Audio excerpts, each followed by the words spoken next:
মা বোনদের একটা সমস্যা হলো, অনেক মা বোনরা জোহরের নামাজটা পড়েন 3টা সাড়ে 3টার দিকে। ম্যাক্সিমাম মা বোনরা এই কাজ করেন কেন? কারণ দুপুরে ওনারা রান্নাবাড়া করেন, রান্নাবাড়া করতে গিয়ে ওনারা শরীর ঘামায় টামায় যান, তখন শয়তান এসে মাসালা নিয়ে হাজির হয়।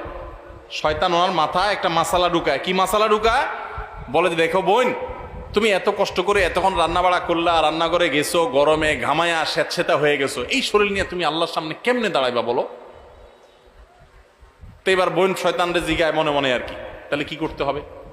এবার শয়তান তার মনে মনে বলে দেয় যে, আরে নামাজ তুমি ঠান্ডা মাথায় ফ্রেশ মোডে পড়বা, হাতের কাজ শেষ করে নাও, রান্নাবাড়া শেষ করে নাও, সবারে খাবার টাবার দিয়ে নাও, তুমি বাথরুমে যাও, সুন্দর করে গা ডলে গোসল করো, ফ্রেশ হয়ে আসো, এরপরে 3টা সাড়ে 3টা আসরের নামাজ সুই সুই হয়ে যাবে, এবার তুমি ফ্রেশ মুডে একটু নামাজ পড়ো।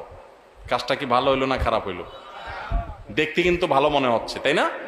যে উনি ফ্রেশ মুডে নামাজ পড়বে।